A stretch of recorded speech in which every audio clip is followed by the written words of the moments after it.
and that starts to go down, all right? So now I can feel that it's loose, very, very loose, okay? So I'm gonna keep my finger up against here so I can kind of feel what's happening. And I'm gonna start bringing that up. It has kind of a delay when you push on it, so you'll have to get used to how that works. And it'll also do kind of micro movements if you just tap it. So it's still a little loose. And that's nice and tight now. So that means we're focused. All right? Then we don't have to do anything else to the Z. We just leave that alone now. And we put this away in there's a little hole here, and it lives upside down in that hole, like this. Okay? Make sure it's seated in there, because if it's sticking out like this, then this thing is gonna hit it, and that will mess up the calibration on the machine. All right? If you do ever have any kind of a crisis, like you have done something that you weren't supposed to do or whatever, don't worry, call me or call Kay. You know, we're not gonna scold you necessarily. We just need to know if there's a problem. So like if you were to, you know, leave this in here and the machine jammed against it and then the machine wasn't working, there's a way to fix that. So just reach out and make sure that you don't deal with it alone. Okay, machine is focused. We can close it now. And I'm going to, since there's so many people, I'm going to kind of sit like this. And we need actually a big monitor for groups like this. So first, I'm going to go to my Illustrator file, all right? And how many of you are familiar with Illustrator? Good, most people, so you can ask each other questions, you can go online for Google searches for Illustrator commands. There's not time today for me to go into kind of an Illustrator tutorial, but if you get with me, or a couple of you want this, I could actually meet you here and do a quick Illustrator tutorial of just the parts you need to know for running a laser file. In any case, what we have here is a rabbit. That rabbit has some outlines around it. And I'm gonna just deconstruct the rabbit for a second. I'm gonna pull this outline away. That is a very thin red outline. I'm gonna thicken it for a second so you can see it from a distance. So that's the outline of the rabbit. And then this is another outline, which is closer in on the rabbit, and it's in blue. This blue outline is right up against the image of the rabbit, and this other outline is set out about 1/8 of an inch, just to kind of give it sort of like a little frame or an outer boundary. The thing I want you to remember about these is that your cutting lines always need to be in red. In the RGB, that red is 255. This will be in the handout that I'm going to give you. It's got to be 255 red in RGB. And the blue has got to be 255 blue in RGB. The blue means that it's going to engrave a line. It's not going to cut through. So it's just going to mark a line on there. And then the image itself, the one rule about the image is it needs to not be transparent. A lot of the images you pull from the internet are going to be PNG files, and they're going to be transparent. You can engrave a transparent image with no problem. The problem that it gives us is something about the way these machines translate the files. It will make your cut lines not cut when there's a transparent image in there. It somehow affects the brain of the computer so that it doesn't cut the cut lines or do the outlines of the engraves. It just does it all as if it's an image and it doesn't cut through. So if you find that happening to you, it's probably because you've got a transparent image in your file. So you'll need to take it into Photoshop and flatten it and turn it into a JPEG, preferably. Again, this will be in your handout. a little trick I want to show you in Illustrator is that if you can't see the lines, well, first let me tell you why the lines were so thin before. So I'm gonna undo. These lines are very, very thin because not only do they have to be in a certain color to be translated by the machine, they have to be a very thin stroke weight. So the stroke weight is 0.001, which is not made to be really visible in Illustrator because Illustrator was not originally designed to run laser cutters. It was designed, for visual work, and a 0.001 line is invisible to the human eye. So your lines will look a little funny when you make them the correct weight, and they might even have like little glitchy things on them, which is fine. That's just a visual artifact of the digital visualization. So make sure that any line that you want to be outlined in a cut or an engrave is 0.001. Any other line, a thicker line, is going to show up like an image, and it's going to be treated like pixels. It's going to engrave the way the rest of the rabbit engraves. Any questions about that? So you said 0.001 and red, both it has to be red Yes, and it has to be the particular color, and it has to be the thin weight. Yes. So that weight line is only for the cutting line, or it's also true for engraving lines? It's true for engraving lines as well. Well, okay, there are two kinds of engraving. There's engraving around vector lines, where the laser follows the vector lines, and there's engraving where the laser zigzags back and forth, back and forth, back and forth over the whole thing and shoots pixels. So a thicker line will engrave in that manner, but not in the smooth line following manner.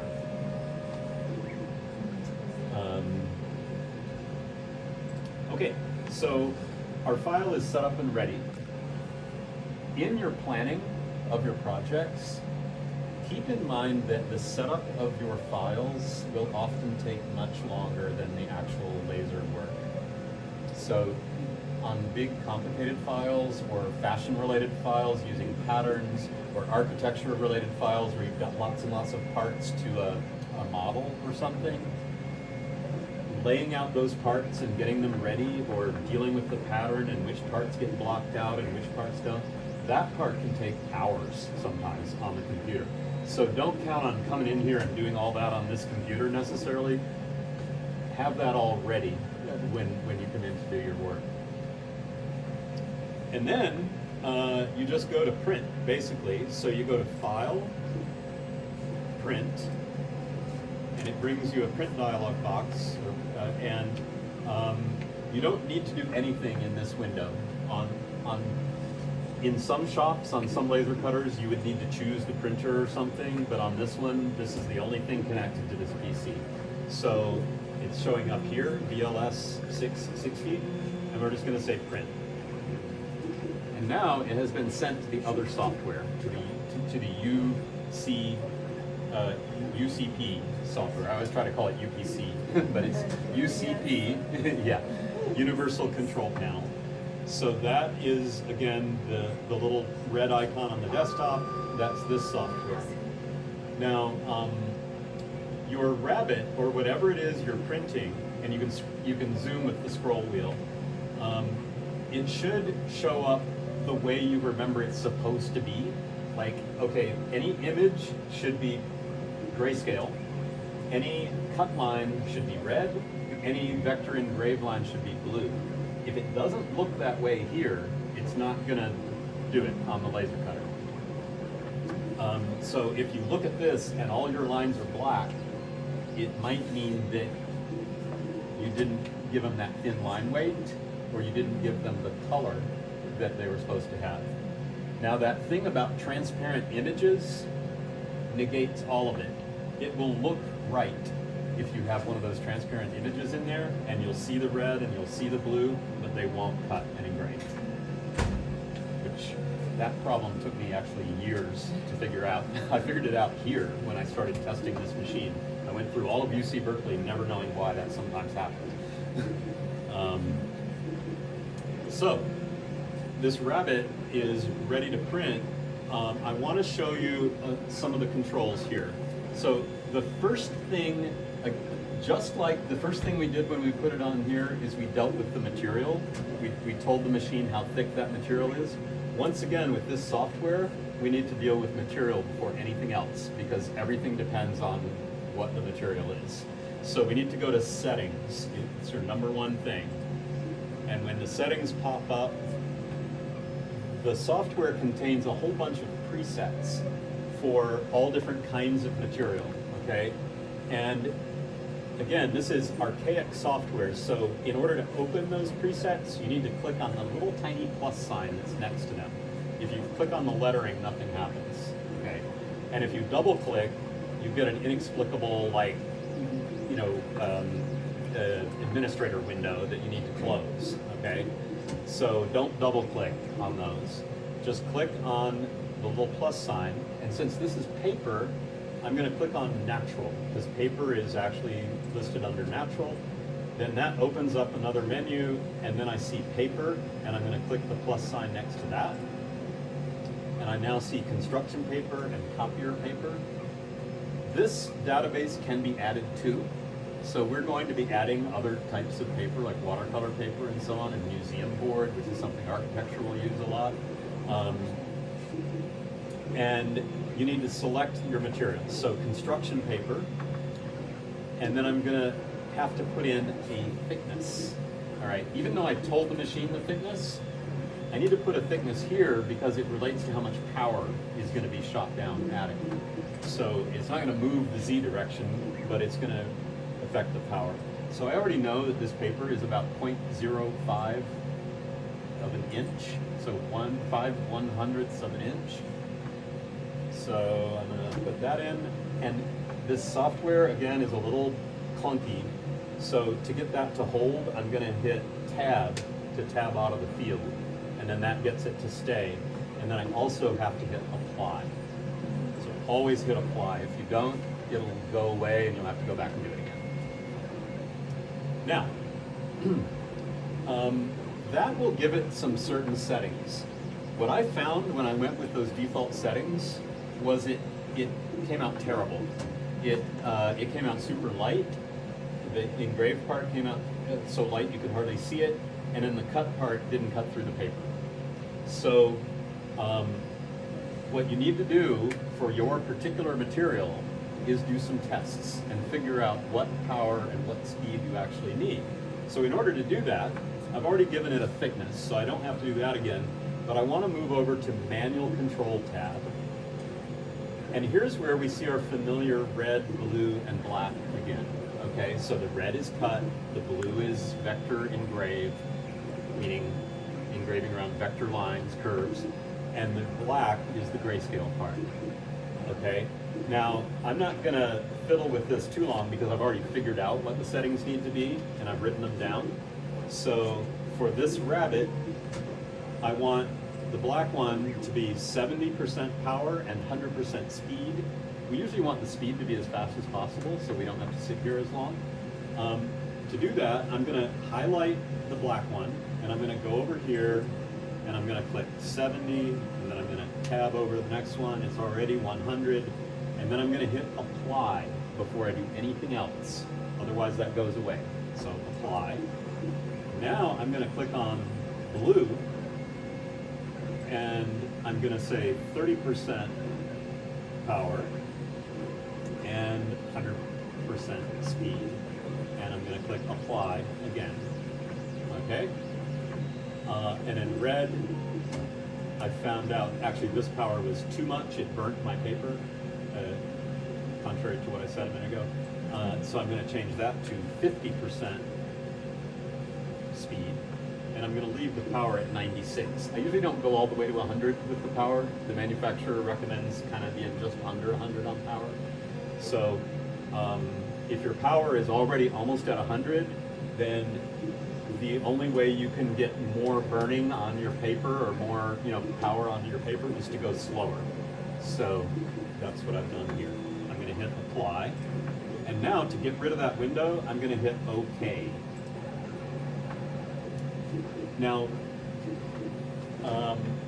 Theoretically, I'm ready to go now.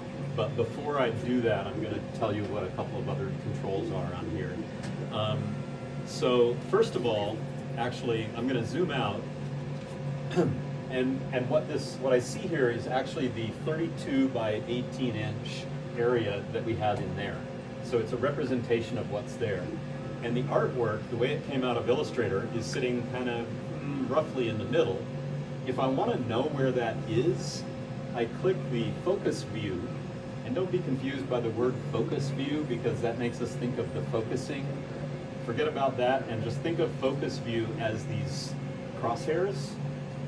And you can come over here and click on the rabbit's nose or wherever you want, and it's going to move, and I'm going to open it so we can see the red dot.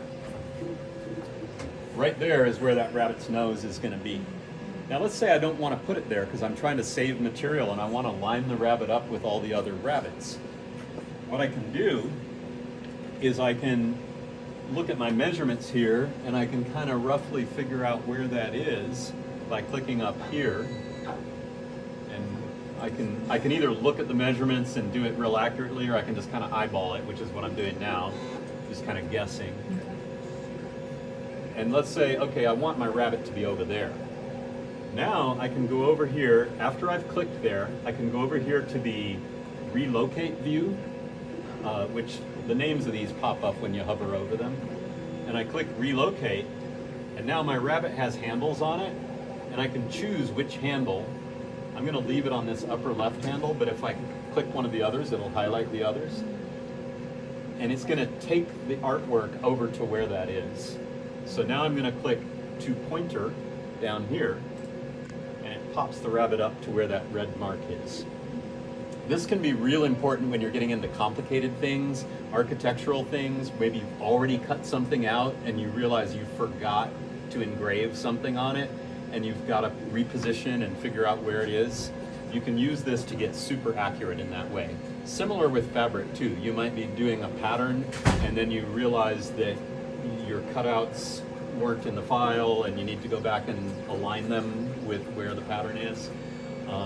So now my rabbit is moved over there. If I wanted to move it around manually while I'm in relocate tool, I could actually just grab it also with the cursor like this and move it around, all right? So there are a number of options for positioning things. So just running through the other tools, the zoom tool is pretty much self-evident. It's this, you just zoom in and out using the wheel, okay? Another very important tool is the timer. So we're probably going to get to a point very quickly where everybody's going to be wanting to use these machines at one time, and we're going to have to come up with like a reservation system, maybe an online system, maybe a sign up. None of that's been decided yet. You are all kind of the guinea pig students on this, like helping us figure out what's going to work and what's not. So you're going to have, you're going to have a big project that's going to take you an hour or two perhaps, and you're going to have people waiting. And if you've signed up for 1 hour and you want to make sure you're not going to run over. So you can find out ahead of time, after you've put in your settings and everything, because your settings affect the speed. You can go over to these zeros, which is called the estimate view. Click on that, and then you get this little red start button down here. Not to be confused with the main green start button, okay? You click on that, and it runs through it and simulates it, and it tells you it's going to take 5 minutes and 33 seconds. And the neat thing is, once you've pressed that, and then you start your work, it'll give you a reverse countdown of how much time you have left up in the upper right. So now we know how much time it's going to take, and it will be done in time for whoever is waiting. There's one more tool on here, which is a repeat pattern tool. I'm just going to go ahead and close this now. Be careful not to slam this. It starts to kind of get momentum as it goes down, and we don't want to break this glass. This glass is special glass that keeps the laser light from hurting your eyes.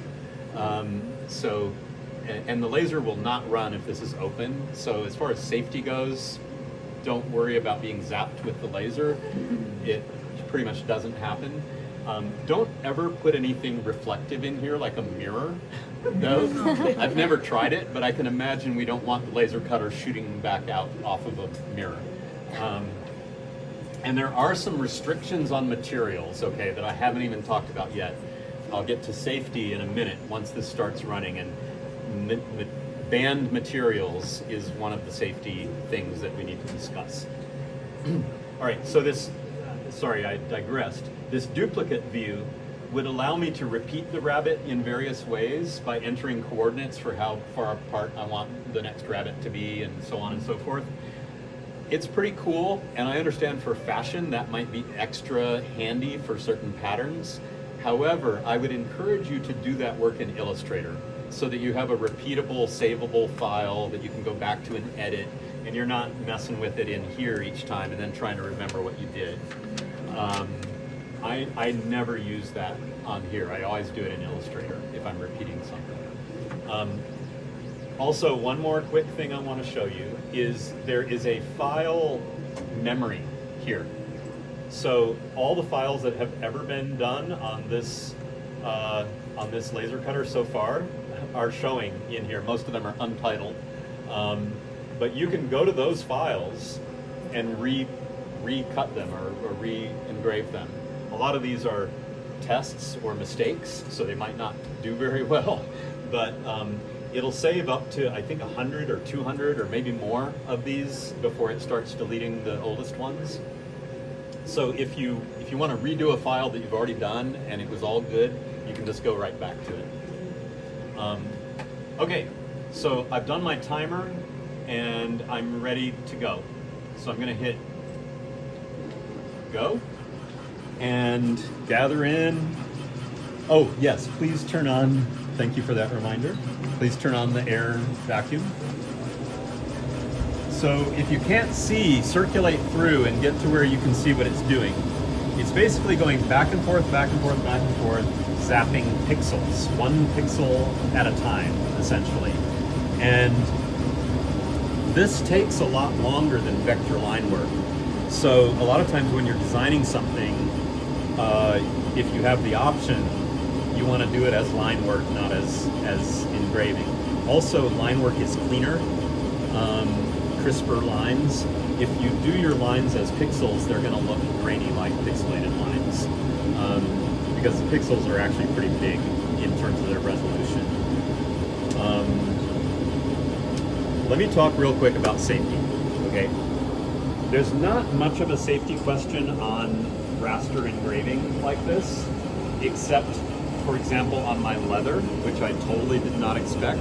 The power was set way too high, and it started, even this, started to burn the leather. And I started getting smoke, and the leather started to warp.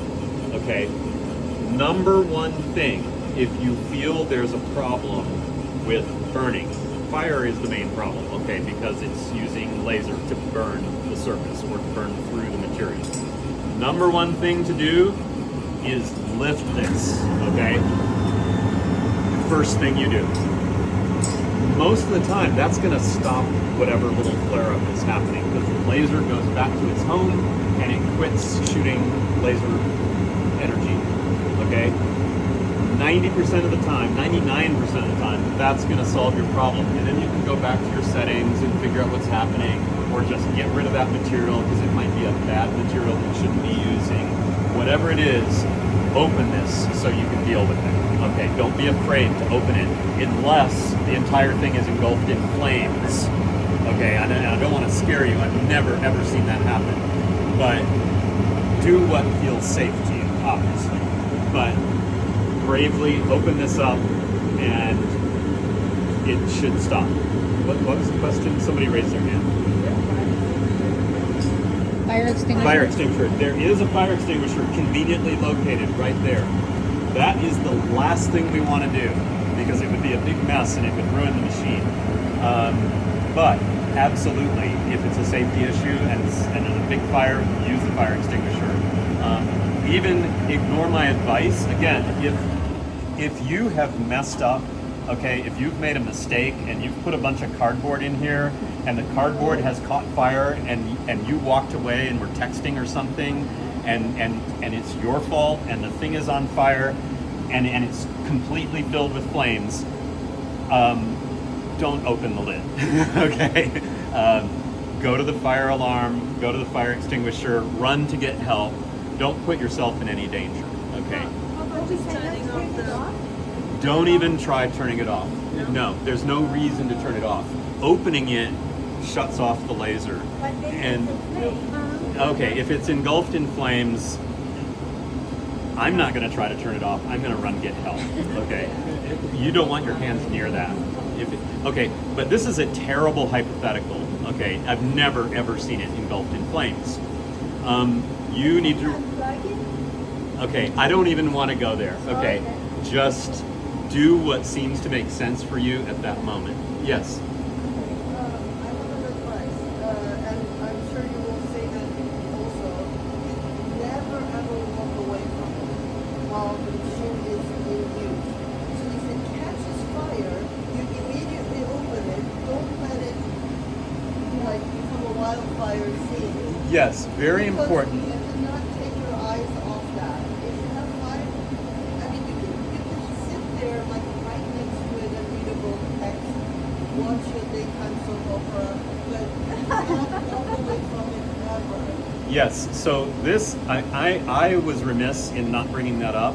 In the former place where I worked at UC Berkeley, that was such an important rule that they had put vinyl cut footprints in front of the machine saying, you stand here, and if you leave this machine, even if there isn't a fire, if you walk away from this machine while it's running, you lose your laser privileges and you're not allowed to use the laser cutter again. Okay? Do that shit. Is the honeycomb platform ever cleaned, or does it ever require cleaning? It requires a lot of cleaning. And actually, this is pristine, but once it gets a lot of use, there's going to be a lot of residue and ash and dust in here, and the honeycomb will get filthy. And yes, I used to do the cleanings of them. So is that with a liquid or is it with a brush? How do they do that? But You guys don't need to do the cleaning yourself yet. Okay. You just need to clean your own material out, and then we'll deal with the rest of the cleaning at another time. We will come up with some protocols for that, and we'll probably have someone who's in charge of it. But you do need to clean up after yourself. You don't need to clean up the major, like, maintenance kind of cleanup. But getting back to safety for a second, we kind of went off on this thing of the thing being engulfed in flames. That's not what you're likely to encounter. What you're likely to encounter is you're cutting or engraving something and you start to see more smoke than you think you should be seeing, and you get worried. Immediately, what do? Open it. Open it. Okay, that shuts off the laser. It moves the expensive optical parts of the laser away from the little fire that may be happening. And then the next thing you need to do is grab this spray bottle, okay? This is the approved method for putting out any kind of small flare-up that happens in there, all right? And you just squirt it, all right? And that is safe to do. The laser cutter is made to have that happen, all right? So if there's a small flame in there that doesn't go out when you open the lid, what do you do next? Spray it. Spray it. Spray it. Spray it with And that's the water. just water? It's just Okay. plain water, yes. And what I've done, and again, you need to do what is safe, what you feel is safe for you. Don't burn yourself, all right? But I've been working with lasers for years, and I've logged hundreds of hours on the laser cutters, and I've helped students log hundreds more hours on them. I've never seen a fire bigger than about like this, but that was pretty serious because it burned through the honeycomb, which is meltable, okay? It burned a big hole in the honeycomb, and required cleanup of the machine. It didn't ruin the machine. It did ruin the honeycomb, and we had to order a new one. But what we were able to do when that fire happened, the student had actually put masking tape on the back of some cardboard, which the manufacturer recommends to protect from the scorch marks. So he wasn't doing anything wrong, but his masking tape was all kind of loose, and when the laser went through, it ignited it. and he didn't see it. He was standing there watching just like he was supposed to. And everything seemed normal until he started seeing smoke coming out from under the wood. And so he flipped it over and sprayed it. He was able to grab it and flip it over safely, and then he sprayed it with water and he put it out, but it had already made a big hole in the honeycomb. So that's kind of the worst case scenario that I can imagine, and it is the kind of thing, and I just moved this around and ruined our rabbit. That's all right, we'll restart it. 2 questions. Yes. Is the honeycomb hot ever, or is that just? The honeycomb is not hot unless there is a bad problem like a flare-up like that. Second question is it, do you want to prevent putting things in there that you wouldn't put in a microwave? I'm not sure if microwave would be the standard. I would say, first of all, I would be very careful of synthetic things of any kind. And as fashion people, you're dealing with a lot of synthetic fabrics, right? So you need to be very cautious with those fabrics. Some of them will crinkle and start to smoke right away. Some of them will pucker, you know. So do little quick tests. Just make a circle in Illustrator, for example, or a square. Before you really start anything major, just do a little test. And then if in doubt, pull it out. Like don't use it if there's any doubt. So this brings us to material safety. In architecture too, there are material issues. We cannot yet do acrylic on these machines because we need compressed air attached, which we're getting, but we don't have it yet. So the compressed air attachment shoots a stream of air down through the laser so that it blows out flare-ups, and it really helps a lot. And acrylic notoriously burns when you're cutting it. In any case, safety of materials. The best things to cut are paper-based materials that are not synthetic paper. Cardboard, mat board, museum board, that kind of thing. And natural fabrics, wool, cotton, and those sorts of things. Now, what Kay, I think, has discovered is that a little bit of, what Lori discovered on here, and Kay has discovered too, is a little bit of synthetic in it is great because it helps seal the edge where it melts. But too much synthetic is not good because it melts too much. So you need to test whatever fabric you're doing. And I imagine denim is probably great. Denim should work pretty good, yeah. Another absolutely banned material is foam board, okay? Or styrofoam of any sort. Do not even think of putting those in the laser cutter. Don't put any sheets of plastic of any kind in these laser cutters, actually, because the only one you should be putting in is acrylic, and we can't cut that right now. Anything that looks like acrylic but isn't is gonna, there are so many reasons not to put it in there. Fire is a reason, fumes are another reason. Some of these plastics produce fumes that we just absolutely cannot get rid of, and they even coat the interior of the machine with white residue that's hard to clean off. So be very careful with what materials you put in. I think you should have something on the wall, for That's a not- great not- idea, yeah, yes. because We will. yeah, Yes, a list of approved materials is something we have. So keep in mind, you guys are coming in here at a time when we don't have all our systems in place yet, right? So eventually, just as Farah was just suggesting, we will have a list of banned materials and a list of approved materials. Right now, we don't have that. So we're kind of going out into new territory here. And your feedback is what's going to help us develop those things. We might even put the footprints on the floor to remind you to stand there. So one reminder about standing there, as Kay was saying, you can work on your laptop, you can read, you can write, you can do what you need to do, but do not leave this thing unattended. Pause it if you need to go to the bathroom. You can pause it and then just resume, and it should be just fine, okay? With that, I'm gonna start our rabbit again because I got it off location there.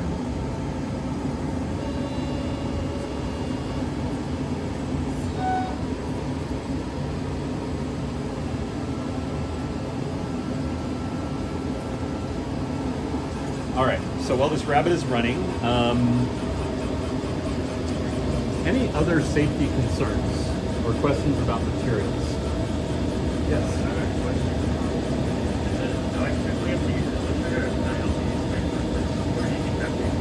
What's the second one? Figma? Yeah. I don't think that will work. You can use Illustrator or Rhino. But I would recommend taking whatever you have in Figma and exporting a 2D version of it and taking it into Illustrator and just, even if you don't know Illustrator, you can, do you know Illustrator? A little bit. Yeah, you can get enough of it to where you're not doing anything in Illustrator except setting up those settings I showed you, and then you just run it through. Typically has to be a vector file, but Yes. Oh yeah. Yeah. It's a vector file, but it can have images in it. Yeah.